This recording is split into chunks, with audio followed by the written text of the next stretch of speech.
નમસ્કાર વિદ્યાર્થી મિત્રો, આપણે આગલા વિડીયોમાં એન્થાલ્પી ફેરફાર, પ્રક્રિયા એન્થાલ્પી, પ્રમાણિત ગલન એન્થાલ્પી, પ્રમાણિત બાષ્પન એન્થાલ્પી અને પ્રમાણિત ઉર્ધ્વપાતન એન્થાલ્પી વિશે જોઈ ગયા.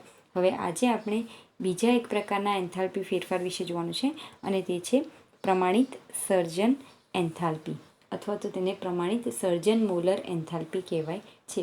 વિદ્યાર્થી મિત્રો, નામ પરથી જ આપણે અહીંયા પણ સમજી શકીએ કે આ કયા પ્રકારની પ્રક્રિયા છે. જેમ પ્રમાણિત ગલન એન્થાલ્પી હતું તો એનો મતલબ શું? ગલનની પ્રક્રિયા સાથે સંકળાયેલો એન્થાલ્પી ફેરફાર હતો. ગલન એટલે કે ઘનમાંથી પ્રવાહીમાં રૂપાંતર પામતી હોય તે પ્રક્રિયા માટેનો એન્થાલ્પી ફેરફાર હતો. અહીંયા છે સર્જન એન્થાલ્પી. સર્જન એટલે બનવું, કે જેને આપણે ફોર્મેશન કહીએ છીએ. તો આ પ્રક્રિયા શું હશે કે કોઈ સંયોજન બનતું હશે, એનું સર્જન થતું હશે, તે પ્રક્રિયાનો એન્થાલ્પી ફેરફાર તે પ્રક્રિયાનો એન્થાલ્પી ફેરફાર જે છે તે તત્વ માટેનો પ્રમાણિત સર્જન એન્થાલ્પી મૂલ્ય કહેવાશે. જોઈએ આપણે પ્રમાણિત સર્જન એન્થાલ્પી વિશે. તો એની વ્યાખ્યા જોઈએ તો એક મોલ પદાર્થ એમાં રહેલા તત્વો કે જે તેમની સ્થાયી અવસ્થામાં છે અથવા જેને સંદર્ભ અવસ્થા પણ કહેવાય છે કે પછી જેને પ્રમાણિત અવસ્થા પણ કહેવાય છે, તેમાંથી રચાય ત્યારે થતા એન્થાલ્પી ફેરફારને પ્રમાણિત સર્જન મોલર એન્થાલ્પી કહેવાય છે. તેની સંજ્ઞા છે ΔH0F, જ્યાં F દર્શાવે છે પ્રમાણિત અવસ્થામાં તેના તત્વો જે પ્રમાણિત અવસ્થામાં છે તેનાથી સર્જન પામેલ છે. વિદ્યાર્થી મિત્રો, વ્યાખ્યામાં કદાચ તમને નહીં સમજણ પડે, હું ફરી સમજાવું. તો એક મોલ પદાર્થ એ તેના તત્વો કે જે તેમની સ્થાયી અવસ્થામાં છે એમાંથી બનતો હોય તો ત્યારે થતો એન્થાલ્પી ફેરફાર તેને પ્રમાણિત સર્જન મોલર એન્થાલ્પી કહેવાય છે. દાખલા તરીકે હું વાત કરું કે કાર્બનનું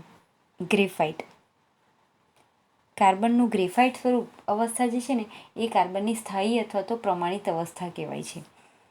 પ્લસ ઓક્સિજન O2. ઓક્સિજન તત્વ જે છે એ O2 સ્વરૂપમાં સ્થાયી છે, બરાબર. સ્થાયી અવસ્થા અથવા તો સંદર્ભ અવસ્થા અથવા તો પ્રમાણિત અવસ્થા એટલે શું કે 25 ડિગ્રી સેન્ટીગ્રેડ તાપમાન અને 1 બાર દબાણે પદાર્થ અથવા તત્વ જે સ્વરૂપમાં સ્થાયી હોય તેને તેની પ્રમાણિત અવસ્થા અથવા તો સંદર્ભ અવસ્થા કહેવાતું હોય છે. તો ઓક્સિજન એ ડાયઓક્સિજન O2 સ્વરૂપમાં સ્થાયી છે. આ બંને વચ્ચેની પ્રક્રિયાથી CO2 ગેસ બને છે. તો આ પ્રક્રિયા CO2ના સર્જનની પ્રક્રિયા કહેવાય છે. CO2 બને છે એટલે. તો હવે આપણે સર્જન એન્થાલ્પીની વ્યાખ્યા જોઈએ. એક મોલ સંયોજન, અહીંયા એક મોલ CO2 બને છે, એ તેમાં રહેલા તત્વો, કાર્બન ડાયોક્સાઇડમાં તત્વો કયા છે? કાર્બન અને ઓક્સિજન. તેમાં રહેલા તત્વોની સ્થાયી અવસ્થા અથવા તો સંદર્ભ અવસ્થા. કાર્બનની સ્થાયી અવસ્થા છે કાર્બન ગ્રેફાઇટ અને ઓક્સિજનની સ્થાયી અવસ્થા છે O2 ડાયોક્સિજન. તો એક મોલ સંયોજન, અહીંયા એક મોલ કાર્બન ડાયોક્સાઇડ એ તેમાં રહેલા તત્વોની સ્થાયી અવસ્થા, કાર્બનની સ્થાયી અવસ્થા કાર્બન ગ્રેફાઇટ, ઓક્સિજનની સ્થાયી અવસ્થા ડાયોક્સિજન, તેમાંથી રચાય તો ત્યારે થતા એન્થાલ્પી ફેરફારને પ્રમાણિત સર્જન મોલર એન્થાલ્પી કહેવાય છે.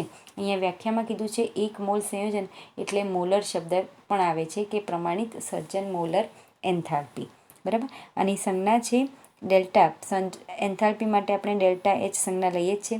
પ્રમાણિત હોય એટલે ઉપર આ રીતની સંજ્ઞા લખવાની હોય છે, જેને હું બોલતી વખતે, પ્રોનાઉન્સ કરતી વખતે ΔH0 તરીકે જ વાપરીશ. અને સર્જન છે એટલે આપણે લખીશું અહીંયા F, એટલે આને વંચાશે ΔH0F. આને કહેવાય છે સર્જન એન્થાલ્પી અથવા તો પ્રમાણિત સર્જન એન્થાલ્પી, બરાબર. તો આ થઈ વ્યાખ્યા પ્રમાણિત સર્જન મોલર એન્થાલ્પીની. હવે મેં જેમ તમને હમણાં કીધું કે તત્વોની સ્થાયી અથવા તો સંદર્ભ અવસ્થા એટલે 25 ડિગ્રી સેન્ટીગ્રેડ તાપમાન અને 1 બાર દબાણે તત્વ જે અવસ્થામાં સ્થાયી હોય તેને તેની સંદર્ભ અવસ્થા અથવા પ્રમાણિત અવસ્થા કહેવાતું હોય છે. દાખલા તરીકે 25 ડિગ્રી સેન્ટીગ્રેડ તાપમાન અને 1 બાર દબાણે હાઇડ્રોજન એ H2 વાયુ સ્વરૂપમાં સ્થાયી હોય છે. ઓક્સિજન એ O2 વાયુ સ્વરૂપમાં સ્થાયી હોય છે. કાર્બન એ કાર્બન ગ્રેફાઇટ સ્વરૂપમાં સ્થાયી હોય છે અને સલ્ફર રોમ્બિક સ્વરૂપમાં સ્થાયી હોય છે. તો આ સ્થાયી અવસ્થા ધરાવતા તત્વોની પ્રક્રિયાથી કોઈ સંયોજન બને તો ત્યારે થતા એન્થાલ્પી ફેરફારને તે સંયોજનની પ્રમાણિત સર્જન મોલર એન્થાલ્પી કહેવાય છે. અહીંયા કેટલીક પ્રક્રિયાઓ આપી છે તમને ઉદાહરણ તરીકે સમજવા માટે. પહેલી પ્રક્રિયા જોઈએ તો H2O અને O2ની પ્રક્રિયાથી H2O સંયોજન બને છે. H2Oમાં રહેલા તત્વો કયા છે? હાઇડ્રોજન અને ઓક્સિજન. હાઇડ્રોજનની સ્થાયી અવસ્થા H2, ઓક્સિજનની સ્થાયી અવસ્થા O2, બરાબર. એ બંનેની સ્થાયી અવસ્થાની પ્રક્રિયાથી H2O બને છે. તો આ પ્રક્રિયાનો એન્થાલ્પી ફેરફાર એટલે એ H2Oનો પ્રમાણિત સર્જન મોલર એન્થાલ્પી કહેવાશે, જેનું મૂલ્ય મળે છે -285.8 કિલોજૂલ પ્રતિ મોલ. આનો એકમ કિલોજૂલ પ્રતિ મોલ છે. બીજું એક્ઝામ્પલ જોઈએ આપણે. કાર્બન ગ્રેફાઇટ જે કાર્બનની સ્થાયી અવસ્થા છે અને H2 હાઇડ્રોજનની સ્થાયી અવસ્થા છે, એમની પ્રક્રિયાથી બને છે સંયોજન CH4. તો આ પ્રક્રિયામાં જે એન્થાલ્પી ફેરફાર થાય છે એ CH4ની પ્રમાણિત સર્જન મોલર એન્થાલ્પી કહેવાશે, જે મળે છે -74.81 કિલોજૂલ પ્રતિ મોલ. ત્રીજી પ્રક્રિયા જોઈએ આપણે તો કાર્બન ગ્રેફાઇટ જે કાર્બનનું સ્થાયી સ્વરૂપ છે, હાઇડ્રોજનનું સ્થાયી સ્વરૂપ, O2 ઓક્સિજનનું સ્થાયી સ્વરૂપ અથવા પ્રમાણિત સ્વરૂપ. આ ત્રણેયની પ્રક્રિયાથી C2H5OH ઇથેનોલ બને છે. તો આ પ્રક્રિયાનો એન્થાલ્પી ફેરફાર એ ઇથેનોલની પ્રમાણિત સર્જન મોલર એન્થાલ્પી કહેવાશે, જે -277.7 કિલોજૂલ પ્રતિ મોલ મળે છે. તો વિદ્યાર્થી મિત્રો, આ પ્રક્રિયા પરથી થોડુંક તમને ખ્યાલ આવી ગયો હશે કે કેવી પ્રક્રિયાઓમાં થતા એન્થાલ્પી ફેરફારને એમાંથી બનતા પદાર્થની પ્રમાણિત સર્જન મોલર એન્થાલ્પી કહેવાય છે. આપણે એક બીજું એક્ઝામ્પલ જોઈએ. આપણે એક પ્રક્રિયા અહીંયા લઈએ, કેલ્શિયમ ઓક્સાઇડ અને કાર્બન ડાયોક્સાઇડ. કેલ્શિયમ ઓક્સાઇડ અને કાર્બન ડાયોક્સાઇડ આ બંને વચ્ચે પ્રક્રિયા થઈને કેલ્શિયમ કાર્બોનેટ સંયોજન બને છે. આ પ્રક્રિયા માટે તમને એન્થાલ્પી ફેરફાર આપેલો છે -178.3 કિલોજૂલ પ્રતિ મોલ. પણ આ પ્રક્રિયાનો જે એન્થાલ્પી ફેરફાર છે તે કેલ્શિયમ કાર્બોનેટ જે સંયોજન આમાં બને છે તેની પ્રમાણિત સર્જન મોલર એન્થાલ્પી કહેવાશે નહીં. કારણ આપણે વ્યાખ્યામાં જ જોઈ ગયા કે પ્રમાણિત સર્જન મોલર એન્થાલ્પી એટલે શું કે જે સંયોજન બને છે એ સંયોજનમાં જે તત્વોનું બનેલું છે એ તત્વોની સ્થાયી અવસ્થા અથવા તો સંદર્ભ અવસ્થાની પ્રક્રિયાથી બને તો જ એ પ્રક્રિયામાં થતા એન્થાલ્પી ફેરફાર એ તે સંયોજનનો પ્રમાણિત સર્જન મોલર એન્થાલ્પી કહેવાય છે. અહીંયા કેલ્શિયમ કાર્બોનેટ 3 તત્વોથી બને, કેલ્શિયમ, કાર્બન અને ઓક્સિજન. પણ અહીંયા જેમાંથી એ બને છે કેલ્શિયમ ઓક્સાઇડ અને કાર્બન ડાયોક્સાઇડ, આ એ સ્થાયી અવસ્થા અથવા તો સંદર્ભ અવસ્થા નથી. એ જે તે તત્વની સ્થાયી કે સંદર્ભ અવસ્થા નથી. આ પણ એક સંયોજનો જ છે. તો આમ શું છે, કેલ્શિયમ કાર્બોનેટ એ કેલ્શિયમ ઓક્સાઇડ અને કાર્બન ડાયોક્સાઇડ આ 2 સંયોજનોની પ્રક્રિયાથી બને છે. તો જ્યારે કોઈ સંયોજનોની પ્રક્રિયાથી કોઈ નવો પદાર્થ બને તો એવી પ્રક્રિયા માટે જે એન્થાલ્પી ફેરફાર મળશે એ એન્થાલ્પી ફેરફાર એ બનતા પદાર્થની સર્જન મોલર એન્થાલ્પી કહેવાશે નહીં. એ પ્રમાણિત સર્જન મોલર એન્થાલ્પી કોને કહેવાશે કે જે સંયોજન બને છે એ સંયોજન જે તત્વોનું બનેલું છે એ તત્વોની સ્થાયી અવસ્થાની પ્રક્રિયાથી બનતું હોય, એમની વચ્ચેની પ્રક્રિયાથી બનતું હોય તો જ પ્રક્રિયાનો એન્થાલ્પી ફેરફાર એ તે સંયોજનનો પ્રમાણિત સર્જન મોલર એન્થાલ્પી કહેવાશે. બરાબર. અહીંયા કેલ્શિયમ ઓક્સાઇડ અને કાર્બન ડાયોક્સાઇડ એ સ્થાયી છે પણ એ તત્વની સ્થાયી અવસ્થા નથી. બરાબર. એટલે આપણે આ પ્રક્રિયામાં એન્થાલ્પી ફેરફાર એ કેલ્શિયમ કાર્બોનેટનો પ્રમાણિત સર્જન મોલર એન્થાલ્પી ગણી શકાશે નહીં. આપણે હવે એક બીજી પ્રક્રિયા જોઈએ. અહીંયા પ્રક્રિયા આપી છે તમને H2 + Br2 એ બંને વચ્ચેની પ્રક્રિયાથી 2 મોલ HBr બને છે. તો વિદ્યાર્થી મિત્રો, આ પ્રક્રિયા માટે એન્થાલ્પી ફેરફારનું મૂલ્ય આપેલ છે -72.8 કિલોજૂલ પ્રતિ મોલ. આ શું તમે વિચારો, શું આ જે એન્થાલ્પી ફેરફાર છે એ HBrની પ્રમાણિત સર્જન મોલર એન્થાલ્પી કહેવાશે? ખરેખર એક રીતે જોઈએ તો આ પ્રક્રિયા એ HBrની સર્જનની પ્રક્રિયા તો છે.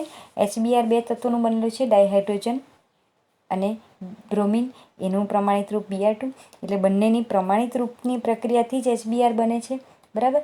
પણ અહીંયા જોઈએ તો અહીંયા નીપજ બાજુ જે HBr મળે છે એ કેટલા મળે છે? 2 મોલની મળે છે. તો વ્યાખ્યામાં આપણે શું જોયું? 1 મોલ સંયોજન. એટલે આપણને એન્થાલ્પી ફેરફારનું મૂલ્ય જે છે એ 1 મોલ સંયોજનના સંદર્ભમાં આપણને જોઈએ.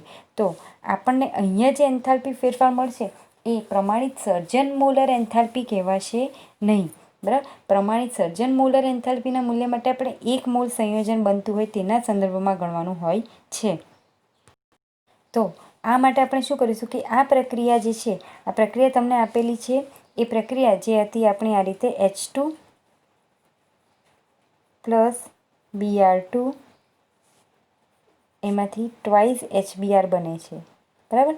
આ પ્રક્રિયા માટે તમને ડેલ્ટા Hની વેલ્યુ આપેલી હતી. બરાબર. આ પ્રક્રિયાને હવે આપણે જો 1 મોલ સંયોજન બને તેના સંદર્ભમાં બને તો આખી પ્રક્રિયાને આપણે 1/2 વડે મલ્ટીપ્લાય કરીએ, 1/2 વડે મલ્ટીપ્લાય આપણે કરીએ તો જો સમીકરણ તમને આ રીતનું મળશે. 1/2 H2 પ્લસ 1/2 Br2 પ્લસ એ ગીવ્સ HBr. 1 મોલ સંયોજન આવી ગયું. તો 1 મોલ સંયોજન આવી ગયું તો જે આ પ્રક્રિયાને આપણે 1/2 વડે અથવા તો કહીએ તો આ પ્રક્રિયાને આપણે 2 વડે ભાગીએ છીએ તો એના જે એન્થાલ્પી ફેરફારનું મૂલ્ય હતું જે આપણને મળતું હતું કંઈક 72.8 માઇનસ 72.8 કિલોજૂલ પ્રતિ મોલ. તો એ મૂલ્યને પણ આપણે 2 વડે ભાગવું પડે ને જે મળશે આપણને 2 વડે ભાગતા 36.41 કિલોજૂલ પ્રતિ મોલ. અહીંયા માઇનસ ચિહ્ન આવશે. તો આમ આ રીતે 1 મોલ પદાર્થના સંદર્ભમાં તમારે ગણવાનું હોય એટલે 1 મોલ માટે તમારે પ્રક્રિયાને પછી યોગ્ય સહગુણક વડે ગુણીને કે ભાગીને 1 મોલના સ્વરૂપમાં ફેરવી અને પછી આપણે એન્થાલ્પી ફેરફાર મૂલ્ય એ તેની પ્રમાણિત સર્જન મોલર એન્થાલ્પી કહેવાશે. વિદ્યાર્થી મિત્રો, તમારી ટેક્સ્ટબુકમાં એક કોષ્ટક આપેલું છે ને તે કોષ્ટકમાં જુદા જુદા સંયોજનો માટે પ્રમાણિત સર્જન મોલર એન્થાલ્પીના મૂલ્યો આપેલા છે. આ શોધાયેલા જ છે. આ મૂલ્યો જે આપેલા છે આની મદદથી આપણે કોઈ નવા સંયોજન, જેમ હમણાં આપણે પ્રક્રિયા જોઈ ને કે કેલ્શિયમ ઓક્સાઇડ અને કાર્બન ડાયોક્સાઇડ આ 2 સંયોજનની પ્રક્રિયાથી કેલ્શિયમ કાર્બોનેટ બને છે. તો એ પ્રક્રિયામાં જે એન્થાલ્પી ફેરફાર છે એ કેલ્શિયમ કાર્બોનેટનો એન્થાલ્પી ફેરફાર નથી. તો આપણે કેલ્શિયમ કાર્બોનેટનો એન્થાલ્પી ફેરફાર ગણવો હોય તો એ આપણે કેવી રીતે ગણીશું? તો તેના માટે આપણે કેલ્શિયમ ઓક્સાઇડ અને કાર્બન ડાયોક્સાઇડના સર્જન એન્થાલ્પીના મૂલ્યો આપેલા જ છે તેની મદદથી આપણે ગણી શકીએ છીએ. તો જોઈએ આપણે થોડુંક એ પ્રમાણેનું કંઈ કે જો કેલ્શિયમ આપણે ક્યારની જે પ્રક્રિયા જોઈતી એ કેલ્શિયમ કાર્બોનેટના બનવાની પ્રક્રિયા જોઈતી. હવે આપણે જોઈશું કેલ્શિયમ કાર્બોનેટના વિઘટનની પ્રક્રિયા. કેલ્શિયમ કાર્બોનેટનું વિઘટન એટલે કેલ્શિયમ કાર્બોનેટનું વિઘટન થાય તો કેલ્શિયમ ઓક્સાઇડ અને કાર્બન ડાયોક્સાઇડ આ 2 છૂટા પડતા હોય છે. તો આ પ્રક્રિયા માટે પ્રમાણિત સર્જન એન્થાલ્પીનું મૂલ્ય એ આપણે શોધવાનું છે. આ પ્રક્રિયાની એન્થાલ્પી ફેરફાર આપણે શોધવાનો છે.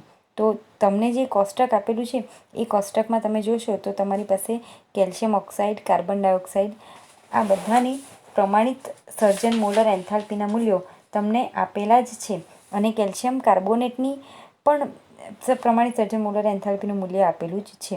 તો હવે આ પ્રક્રિયા માટે આપણે અહીંયા ખરેખર કહીએ તો પ્રક્રિયા એન્થાલ્પી કહે છે ડેલ્ટા H0F અહીંયા લખેલું છે. બરાબર. નિપજોની કુલ પ્રમાણિત સર્જન એન્થાલ્પી પ્લસ પ્રક્રિયકોની કુલ પ્રમાણિત સર્જન મોલર એન્થાલ્પી જે તમને આપી છે. અને એ અને બી અહીંયા લખેલા છે તો એ નિપજ અને પ્રક્રિયકના જે મોલની સંખ્યા છે તે છે. આપણી આ જે પ્રક્રિયા છે તેમાં જોશો તો પ્રક્રિયક અને નિપજ આ સમીકરણમાં તમે ધ્યાનથી જોશો તો કેલ્શિયમ કાર્બોનેટ, કેલ્શિયમ ઓક્સાઇડ અને કાર્બન ડાયોક્સાઇડ બધા 1 મોલ મળે છે. તો 1 મોલ છે અહીંયા એ અને બી આ મોલની સંખ્યા સંતુલિત સમીકરણમાં મોલની સંખ્યા તત્વયોગ મિતીય ગુણાંક બતાવે છે. અને આપણી આ પ્રક્રિયા માટે એ અને બી એની વેલ્યુ 1 છે. જો કોઈમાં 2 મોલ હોય તો આપણે 2 વડે ગુણવું પડે. તો જોઈએ આપણે આ પ્રક્રિયા માટે એન્થાલ્પી ફેરફારનું મૂલ્ય. તો આ પ્રક્રિયા માટે આપણે એન્થાલ્પી ફેરફાર માટે સમીકરણ લખીએ તો ડેલ્ટા આ પ્રક્રિયાની એન્થાલ્પી ડેલ્ટા H0R આગળ જ્યારે આ સમીકરણ લખ્યું છે તો અહીંયા આ જે લખ્યું છે તે એફની જગ્યાએ તમારે આર લખવાનું રહેશે. ડેલ્ટા H0F નહીં પણ ડેલ્ટા H0R એટલે કે પ્રક્રિયા એન્થાલ્પીની વાત કરી છે. તો આ પ્રક્રિયા માટે પ્રક્રિયા એન્થાલ્પી બરાબર નિપજોની કુલ પ્રક્રિયા એન્થાલ્પી અથવા સર્જન એન્થાલ્પી પ્લસ પ્રક્રિયકોની કુલ સર્જન એન્થાલ્પી. બરાબર. અહીંયા સર્જન એન્થાલ્પીના મૂલ્યોની મદદથી આપણે પ્રક્રિયા ઉષ્મા પ્રક્રિયા એન્થાલ્પી શોધવાની છે. તમને ચાર્ટમાં calcium oxide, carbon dioxide, calcium carbonate ત્રણેય માટે આપેલા છે જ મૂલ્યો. તો આપણે એને અહીંયા સમીકરણમાં મૂકીશું તો નિપજ તરીકે કેલ્શિયમ ઓક્સાઇડ અને કાર્બન ડાયોક્સાઇડ મળે છે, એટલે 1 ગુણ્યા કેલ્શિયમ ઓક્સાઇડ માટે છે -635.1 કિલોજૂલ પ્રતિ મોલ, એની પ્રમાણિત સર્જન મોલર એન્થાલ્પી, પ્લસ બીજું શું છે કાર્બન ડાયોક્સાઇડ, તો એના 1 મોલ જ છે એટલે 1 ગુણ્યા -393.5 કિલોજૂલ પ્રતિ મોલ. આટલું જે છે એ આપણું થયું નિપજોની કુલ સર્જન મોલર એન્થાલ્પી માઇનસ પ્રક્રિયકોની કુલ સર્જન મોલર એન્થાલ્પી. પ્રક્રિયક તરીકે આપણી પાસે અહીંયા સમીકરણમાં એક જ વસ્તુ છે કેલ્શિયમ કાર્બોનેટ, તો માઇનસ અને એના પણ 1 મોલ છે એટલે -1 ઇન્ટુ કેલ્શિયમ કાર્બોનેટ માટે પ્રમાણિત સર્જન મોલર એન્થાલ્પી છે -1206.9 કિલોજૂલ પ્રતિ મોલ. આનો જવાબ તમને મળશે 178.3 કિલોજૂલ પ્રતિ મોલ. તો આમ અહીંયા શું છે, આ કેલ્શિયમ કાર્બોનેટની વિઘટનની પ્રક્રિયા છે અને એ વિઘટનની પ્રક્રિયાની આપણે પ્રક્રિયા એન્થાલ્પીનું મૂલ્ય શોધ્યું. કેવી રીતે? તો એમાં જે સંયોજનો છે એ સંયોજનોની પ્રમાણિત સર્જન મોલર એન્થાલ્પીના મૂલ્યોની મદદથી આપણે આપેલી કેલ્શિયમ કાર્બોનેટના વિઘટનની પ્રક્રિયા માટેની પ્રક્રિયા એન્થાલ્પી શોધી. તો આ રીતે તમે પ્રમાણિત સર્જન મોલર એન્થાલ્પીના મૂલ્યની મદદથી કોઈ પ્રક્રિયા હોય તો એ પ્રક્રિયાની પ્રક્રિયા એન્થાલ્પીનું મૂલ્ય પણ શોધી શકીએ છીએ. અહીંયા આ પ્રક્રિયા માટે ડેલ્ટા એચની વેલ્યુ તમને મળી 178.3 કિલોજૂલ પ્રતિ મોલ. પોઝિટિવ મૂલ્ય મળે છે. એનો અર્થ શું થયો, આપણે આગળ જોઈ જ ગયા છે કે ડેલ્ટા એચનું મૂલ્ય ધન મળે તો એ પ્રક્રિયા ઉષ્મા શોષક કહેવાય, જ્યારે ઉષ્માક્ષેપક પ્રક્રિયા માટે ડેલ્ટા એચનું મૂલ્ય ઋણ મળતું હોય છે. તો આ પ્રક્રિયા જે છે આપણી કેલ્શિયમ કાર્બોનેટના વિઘટનની પ્રક્રિયા, એ કેવા પ્રકારની પ્રક્રિયા કહેવાશે? ઉષ્મા શોષક પ્રક્રિયા કહેવાશે. તો વિદ્યાર્થી મિત્રો, આજના આ વિડીયોમાં આપણે પ્રમાણિત સર્જન એન્થાલ્પી વિશે જોઈશું. જોઈ ગયા તમે હજી આ ટૉપિક બુકમાંથી બરાબર વાંચજો. જો કંઈ ન ખ્યાલ આવે તો તમે મને પર્સનલી કોન્ટેક્ટ કરીને પૂછી જો. Thank you.